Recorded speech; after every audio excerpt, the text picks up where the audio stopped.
Assalamualaikum warahmatullahi wabarakatuh. Halo sobat-sobat semua.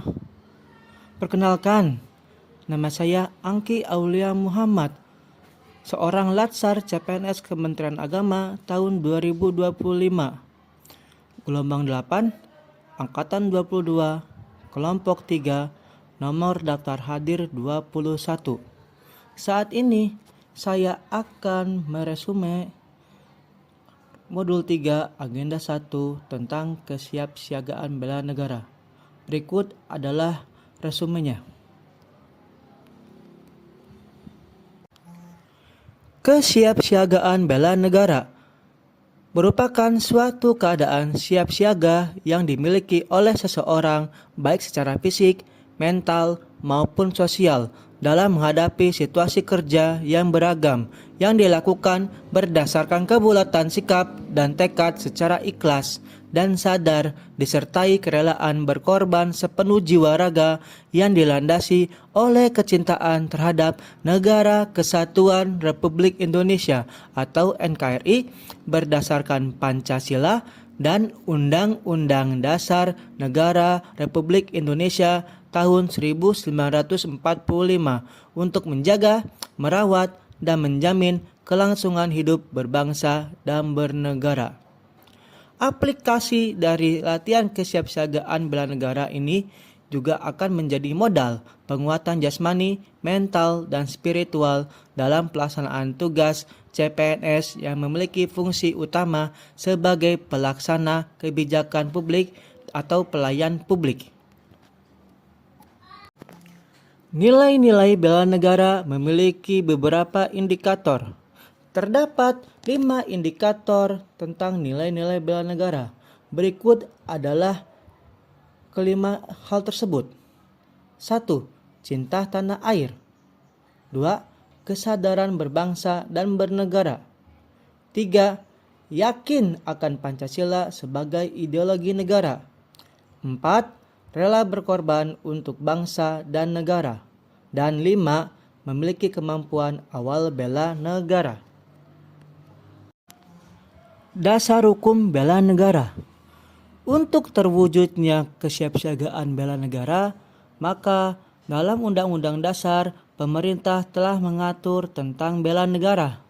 Terdapat 2 pasal dalam Undang-Undang Dasar Negara Republik Indonesia tahun 1945 yang mengatur tentang bela negara.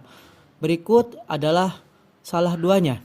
Pertama, Undang-Undang Dasar Negara Republik Indonesia tahun 1945 di dalam pasal 27 ayat 3 berbunyi, semua warga negara berhak dan wajib ikut serta dalam upaya pembelaan negara. Lalu, terdapat juga pasal 30 ayat 1 dalam Undang-Undang Dasar Negara Republik Indonesia tahun 1945 yang berbunyi, tiap-tiap warga negara berhak dan wajib ikut serta dalam usaha pertahanan dan keamanan negara. 2 pasal tersebut menyatakan bahwa setiap warga negara, baik itu sipil maupun militer, wajib ikut serta dalam usaha pembelaan negara dan pertahanan keamanan negara.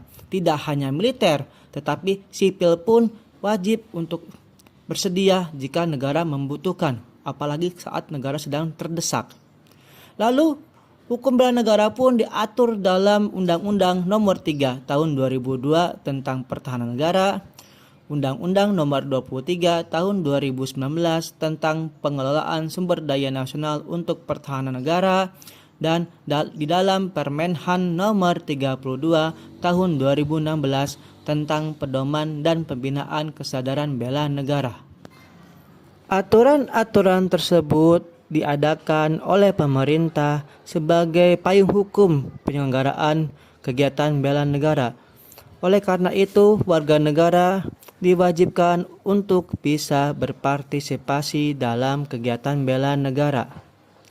Agar terciptanya aktualisasi bela negara, maka diwujudkanlah peraturan-peraturan tersebut.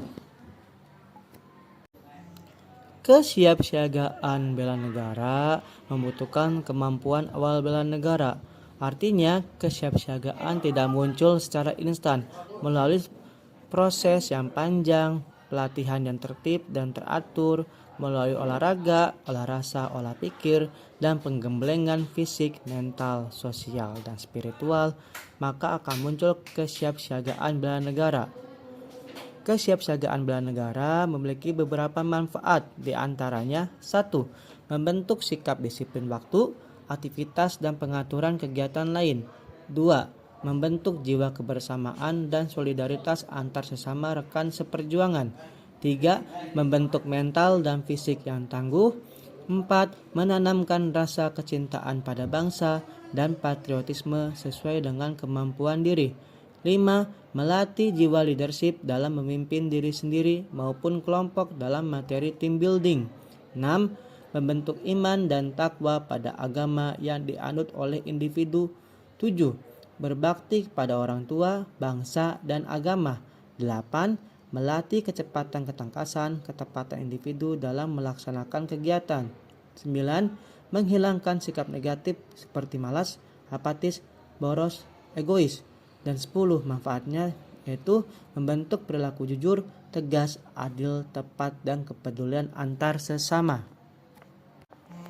Beberapa kegiatan kesiapan bela negara, diantaranya terdapat baris berbaris, keprotokolan, mewaspadai diri, membangun tim atau team building, caraka malam atau jurit malam, dan juga dalam kegiatan api semangat bela negara.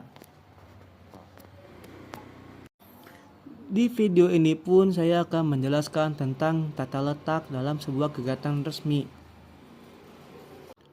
Berdasarkan pasal 1 ayat 7 Peraturan Pemerintah Nomor 62 Tahun 1990, definisi tata tempat adalah aturan mengenai urutan tempat bagi pejabat negara, pejabat pemerintah, dan tokoh masyarakat tertentu dalam acara kenegaraan atau acara resmi. Tata tempat pada hakikatnya juga mengandung unsur-unsur siapa yang berhak lebih didahulukan dan siapa yang mendapat hak menerima prioritas dalam urutan tata tempat. Orang yang mendapat tempat untuk didahulukan adalah seseorang karena jabatan, pangkat, atau derajat di dalam pemerintahan atau di dalam masyarakat. Pada kesempatan kali ini, saya akan menjelaskan tentang tata tempat pertemuan bilateral formal kortesikol dengan kedudukan VIP bersama pendamping sejajar dan saling berhadapan. Biasanya, Indonesia saat menerima delegasi atau rombongan delegasi akan memberikan sebuah ruangan di mana ruangan tersebut berisi 2 buah meja panjang yang saling berhadapan. Karena biasanya ada isu-isu strategis yang akan dibahas bersama Indonesia bersama delegasinya dan negara tamu bersama delegasinya atau bersama rombongannya.